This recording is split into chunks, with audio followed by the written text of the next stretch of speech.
Hello my dear students, welcome to computer science class.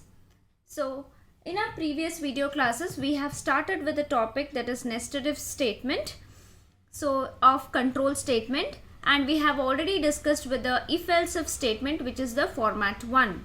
So here is the general syntax and the flow chart. We shall have a quick glance on this so that we can further discuss about the further programs. So this if else if statement is also called as an else if ladder, okay, because else if ladder it is called because it contains an if statement within another if statement it is containing. You can see here it contains an if statement within another if statement, hence we call it as an else if ladder here.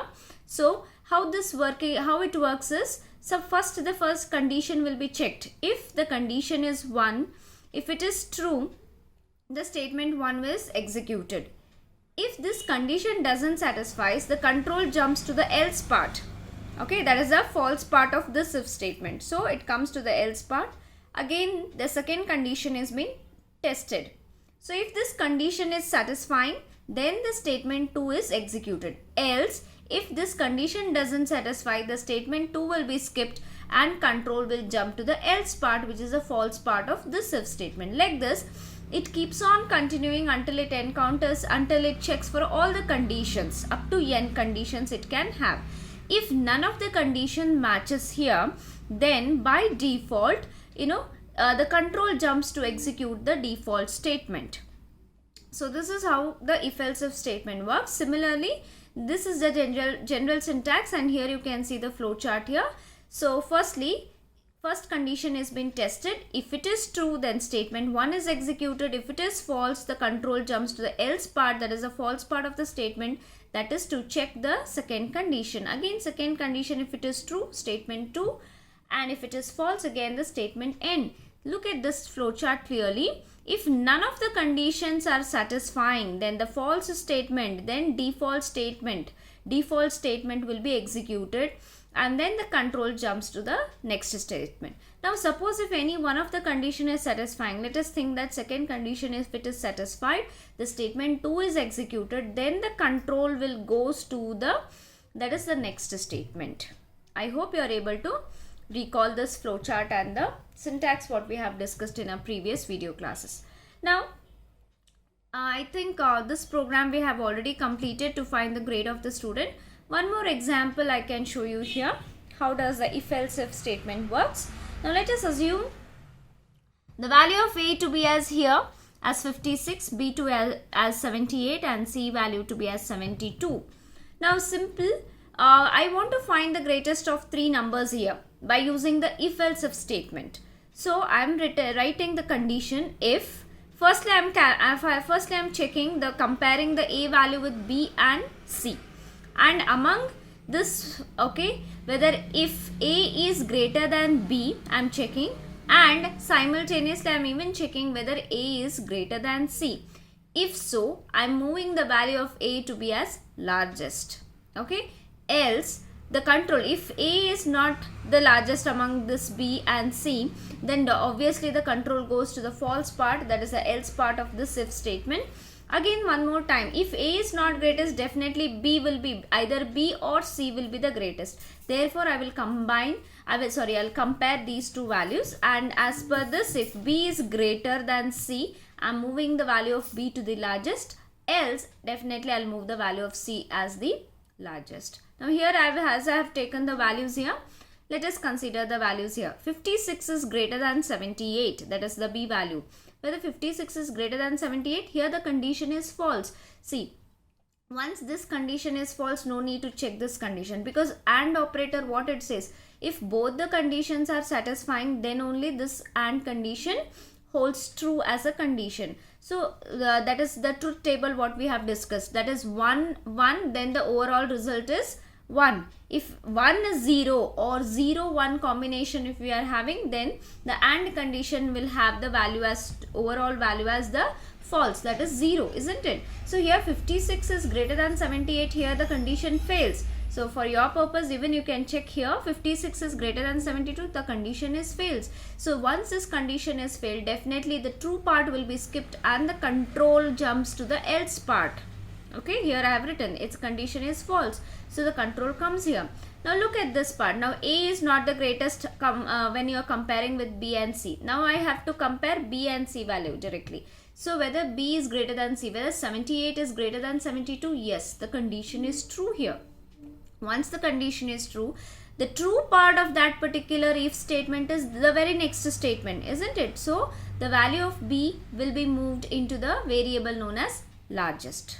Okay, so whether the control comes to the else part? No, because this condition is already satisfied. Once the condition is satisfied, only the true part of that statement will be executed.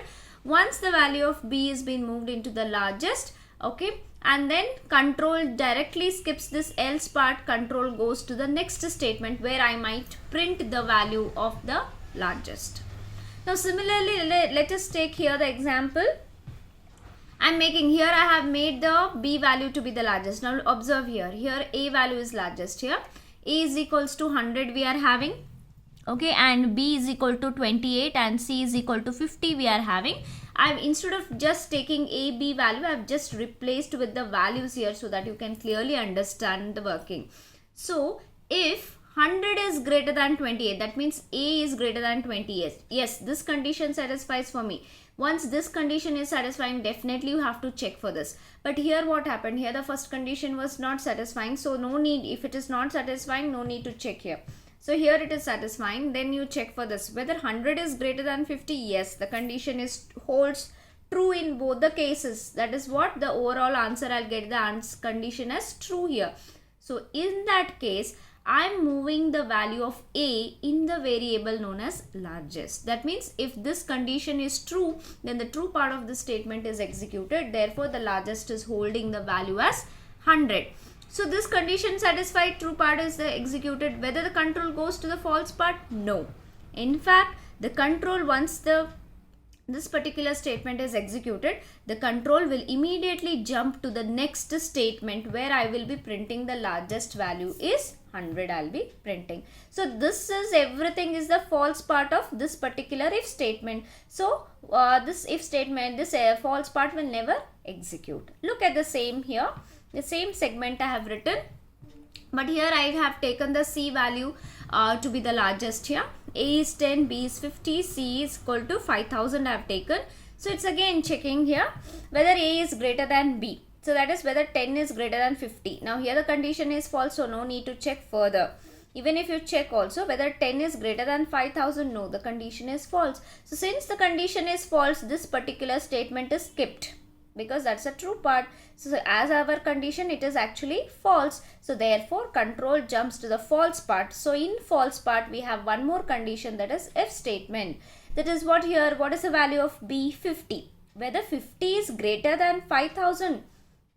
Here again the condition is false. Once the condition is false, then the true part of this statement has been skipped and the control where it goes, it comes to the false part. So what is there in the false part? I am moving the value of C to the largest. So therefore again the largest variable holds the value as 5000. So the same logic is holding, it's working for all the variables, whether A is greater, B is greater or the C is greater. So this is how we are making the use of if else if statement. Whenever we have the whenever we want to execute particular set of statement based upon the given condition which are more than two possibilities, I can have more than two possibilities here.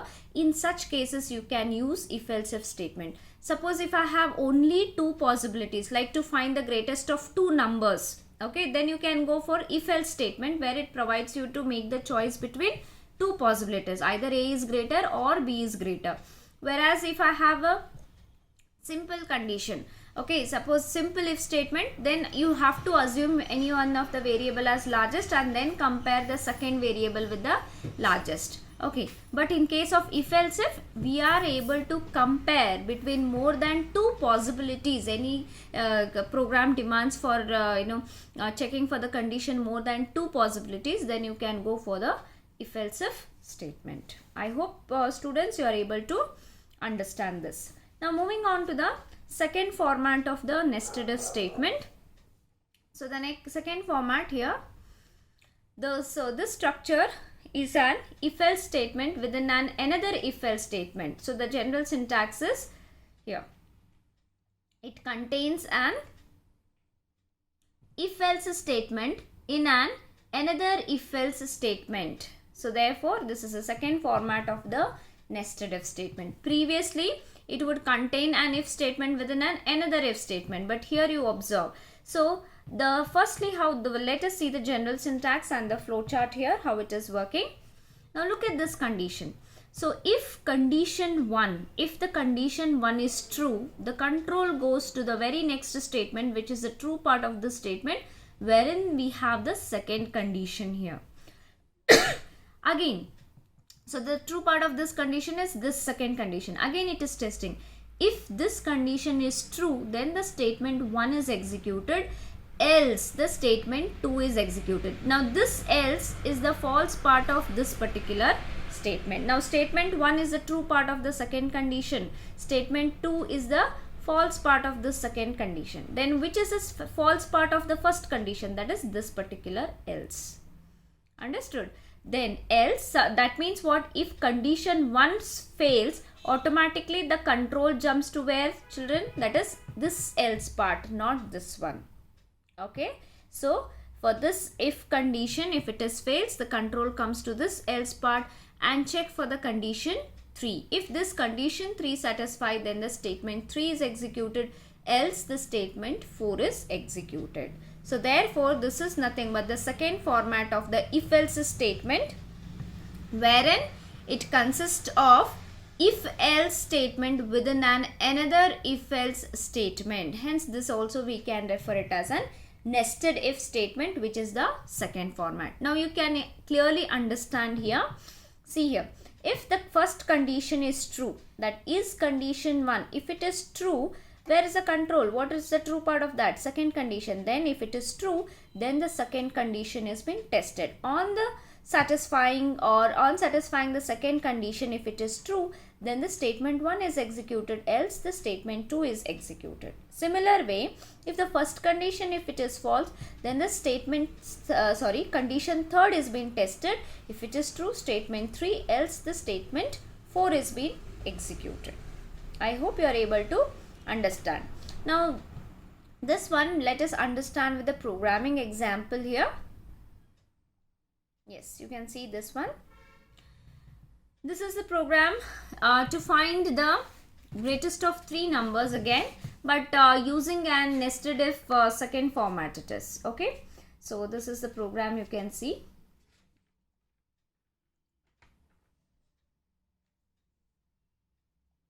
Now look at this particular statement. So we have taken 3 variables, that is A, B and C, and we are asking the user to enter the 3 numbers. So the user have entered 100, 50 and 5 they have entered. So as per the first one, I am comparing the value of A with the B. Value of A with the B. So if A is greater than B, if so, I am comparing A with the C. So definitely I will get whether A is largest or no. If not, definitely C would be the largest, because if A is greater than B means, if this condition, if it is true, definitely B will be the not largest than the A. Therefore, the left out variable will be definitely C. Yes or no? If A is greater than B, okay, if this condition is true, then definitely next thing is what? I should compare that A with the C value. So if this condition is also true, then I will assume A to be the largest, else I'll assume C to be the largest. Now you consider, suppose if this condition is false for us, if A is greater than B, if it is false, definitely B will be the largest, yes or no? And then further B we should compare with C, that's all. So the else part, what it should be? Whether B is greater than C.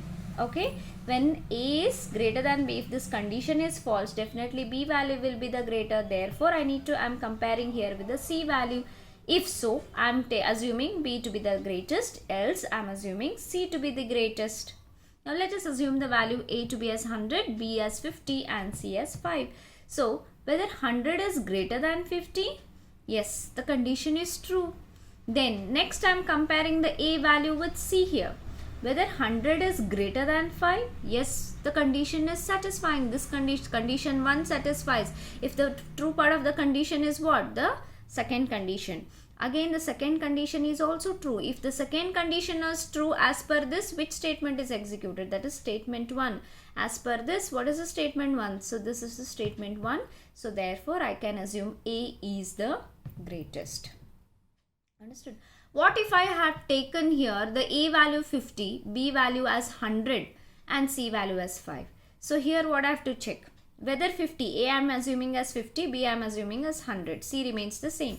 Whether 50 is greater than 100, condition fails. Once this condition fails, definitely what is the false part of this if statement? Control jumps to this else part. So control comes here. What is the value of B? That is 100. Whether 100 is greater than 5. Yes, the condition is satisfying. Therefore, I am assuming 100 is the greatest. Similarly, let us make C value to be the greatest. I'll assume A value to be as 5. I'll assume B value to be as 50 and I'll assume C value as to be 100. Okay. So it is checking whether 5 is greater than 50. The condition is false. Once this condition is false, definitely it is assumed okay, A is not the greatest. So definitely I should check with the B and C. Control comes to the false section here. Once control comes to the false part here, again I am checking what is the value of B. B value is 50. Whether 50 is greater than 100. Here the condition fails. So the true part of the statement of this condition, third condition, is skipped and the control comes to the else part, and again 100 is the greatest. I hope you are able to understand. So after this, definitely the control goes to the next statement, isn't it? Now here also, as per this, 100 is the greatest. A value is the greatest. So I'll print 100 is the greatest.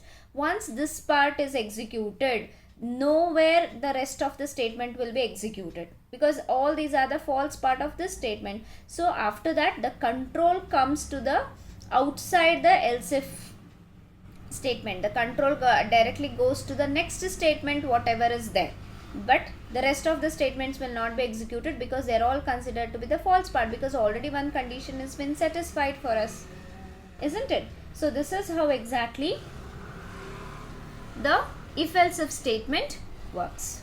Okay, then let me show this one with the programming execution here. So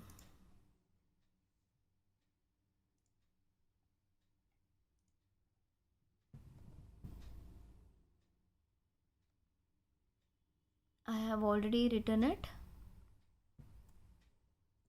Just opening this program. Here you can see the same code I have taken here.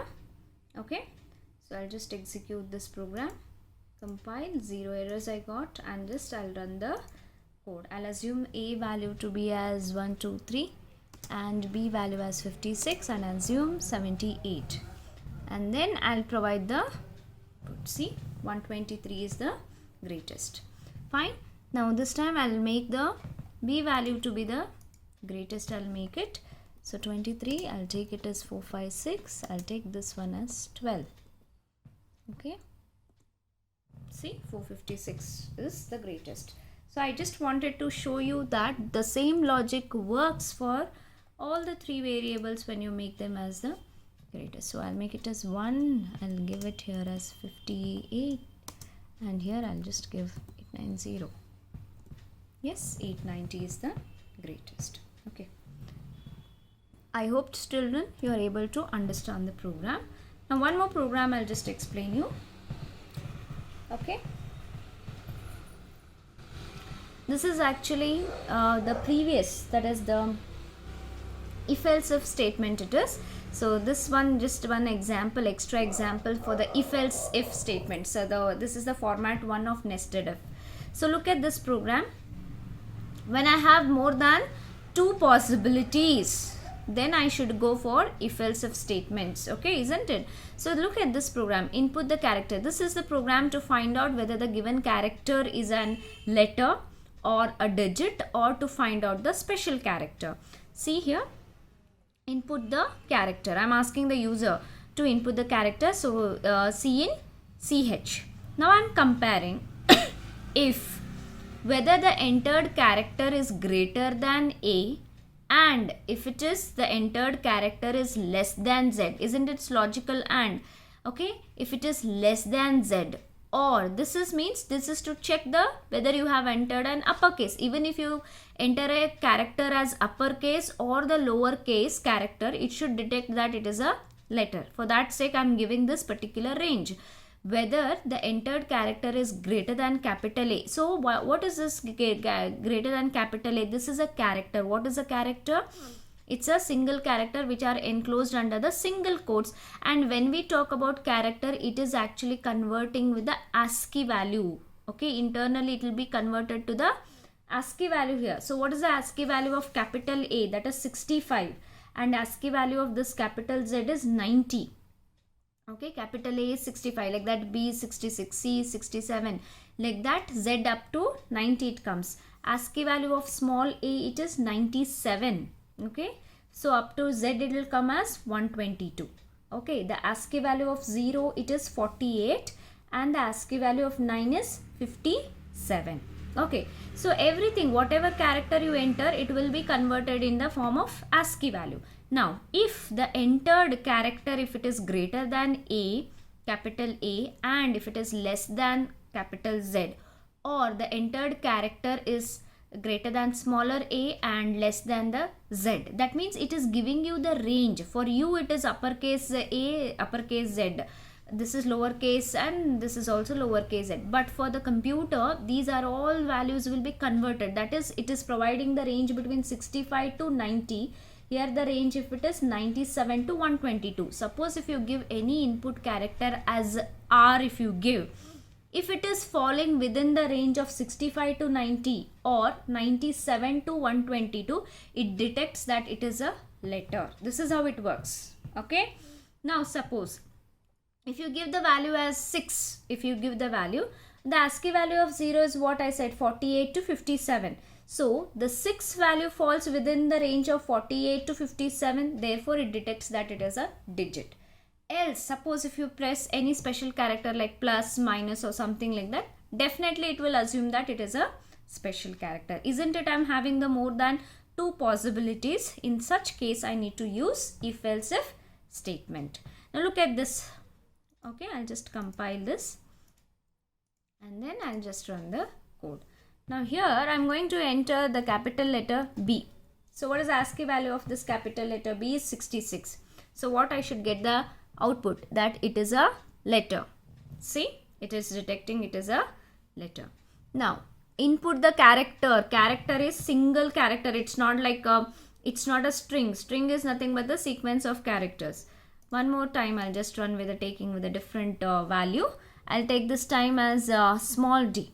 The ASCII value of small a is 97, B will be 98, C will be 99, the ASCII value of D would be 100. So it is falling between the range of 97 to 122. So when you enter this, it should detect that it's a letter, isn't it?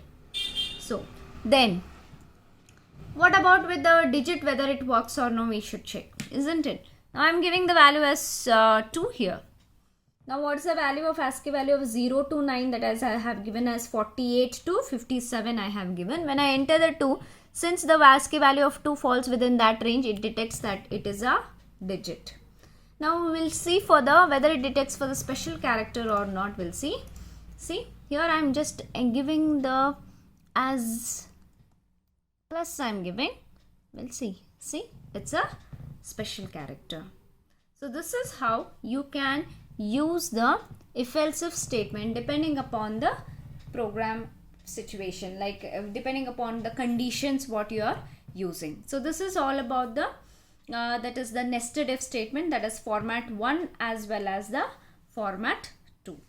Now we shall go to the next selection statement, that is the switch. Okay, this is very important statement here, one of the selection statement. Some more examples we have here, that is for the nested if second format. See, if temperature is greater than 50, greater than or equal to 50, and in that again if this condition is satisfied, suppose an entered temperature if it is a 65 Okay, if this temperature is greater than equal to 50, and if that is satisfying, it comes to here, if temperature is greater than or equal to 80. Now here this condition fails, isn't it? I gave the temperature as 65. So the true part of this statement is this way, else the true false part of this particular if is this. When I have entered 65, so this condition satisfies for me, but this condition doesn't satisfy, then definitely the control has to come to the false part. So what I'll get the output, it is saying that good day for golfing. Understood? Now what if the temperature is 85? So yeah, 85 is greater than 50, condition satisfy. 85 is greater than equal to 80, yes, condition satisfy. So the statement 1 will execute good day for swimming. What if I have given the temperature as 45? If the 45 is greater than 50, condition fails. So this condition fails means definitely the next statement will not execute. Instead, the false part it will come and it will show me as good day to play tennis. So this is how the nested if format 2 will be working. Similarly, here also we have the one more example as the nested if. You can see it contains an if else it contains an if statement within an another if. So this is an example for the that is the second format only. Second format, it contains an if else statement within an another if else statement. So if A is greater than B, comparing A with the C value. If so, I'm moving the value of A to the big. So this is the same logic what we have discussed, just the variable names are differed here. Okay, so instead of taking large and all, they have taken just the big. So moving on to the next selection statement, that is a switch statement. Now this switch statement, we can call it as a multiple branch selection statements. So this switch statement, it actually successively tests the value of the expression against the list of integer or the character constant. Let me show the general syntax and flowchart so that you can clearly understand. Now this switch statement is again an selection statement only, where we can say it is as a multiple branch statement. Why we can call it as multiple branch statement? Because depending upon the given expression, it is testing against the given case labels, or you can even refer them as a given case constants also, constants or labels. So given expression will be tested or verified against the different labels here. Therefore, we can say it as a multiple branch selection statement. Okay, now here you see, so given the switch expression here, as per this expression, any one of the case label will be matched. If the match has been found, the particular statement associated with this particular case label will be executed. Suppose if the whatever the expression you are giving, if none of the case labels are been matched, if none of them are, don't find any of the match here, then by default the default statement here will be executed. So therefore I can say this switch statement will successively test the value of this expression, given expression, against the list of the integer, or you can even call them as the list of the character constants. Okay, when the particular match has been found, then the particular statement associated with this case label will be executed. If no match has been found, then by default the default statement will be executed.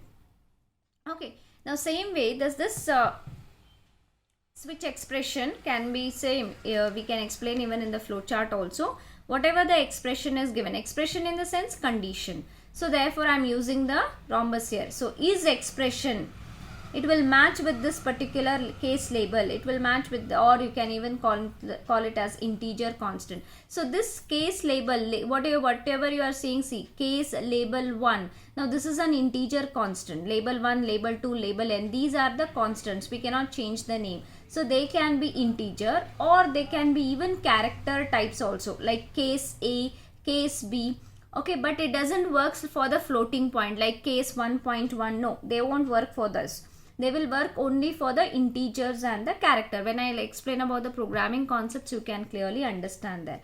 But let me explain here what explanation you have to write in the examination. Now here, this particular expression should be enclosed within the parenthesis, and this is a keyword. Switch is a keyword. Okay, each case must have an unique value within the switch statement. That means case label 1, the same thing cannot be repeated here as case label 1. Each one integer constant should have an unique value here. Now after this particular case, a space should be given here. A space should be given.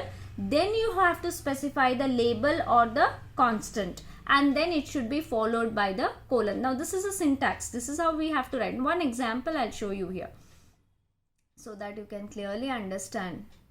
Now look at this particular programming example. This is a switch. Okay, this is the given expression. Now this given expression is being evaluated against every case label. Then how to write the case label? You have to mention the case as a keyword, followed by a space, then followed by this is the label. This is an integer constant, or you can even refer them as the case labels also. Understood? Then specify the case label or the integer constant, then it should be followed by the colon. Remember, this each case should have unique value, like case 1, case 2, case 3. You cannot repeat like case 1, case 1, case 2, case 2. Like that you cannot repeat the labels. I hope you are able to understand. And all these cases should be enclosed under the flower braces. It should be enclosed under the curled flower braces. Now while executing, okay, depending upon the label or the constant, the corresponding this particular statements are executed. Now say for example, here day number we have entered as 5. So when the day number takes the value as 5. So when it comes here, case, what is the integer constant here as 1? But what is the integer constant here? Here the number is 5. 1 and 5 doesn't match. So this particular statements will be skipped. Again, what is the case? Here 5, here 2. Match is not found. So skipped. Match is not found. So skipped. Match is not found. Now here the match has been found. So while executing, depending upon the integer constant and the given expression, when match is being found, then when this particular match is found, then this particular set of statement will be executed. And one more rule is that every case, okay, every case must consist of this particular break statement. Okay, every case should, you can see here, case 1 is ended with break statement, case 2. So even the default statement, every case in this particular switch statement has to include the break statement in order to terminate this particular case. Suppose if you don't include any of the break statement, now look here. So first case, second, third and fourth, let it be with the break. Fifth case, I'll not write this break. I'll not write this break. So here match has been found, then I'll get the output as Thursday. If I don't write this break, okay, and then if I write this one, along with the Thursday also, it will even execute Friday. Here if I don't write break, even Saturday. That means what? For the day number, whether my output should be Thursday, Friday, Saturday, or only it should be Thursday. It should be only Thursday. In order to terminate this particular case, we have to make use of the break statement. I hope you are able to understand. So whenever they'll ask for the switch statement, you have to first point you have to write is that it is said to be as multiple branch selection statement, and you have to write the purpose why we are using the switch statement. So it actually tests the value of expression against the given list of integer or the character constant. I hope now you are able to understand what is the integer or characters constant. Now here I have given the case 1, 2, 3, 4 I have given. But instead of that, we can even give like case A, B, C. It only works for the integer and it only works for the characters. It cannot hold any of the floating point numbers. Understood?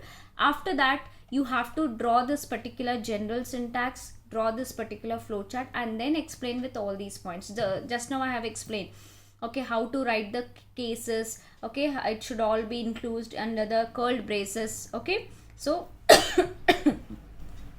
so here if any match is not found, the default statement is executed, and why we should include the break statement. All these points you have to explain, and one with the programming example. So this programming example, students, we shall see it in the next class. Okay, so take care of yourself. Thank you.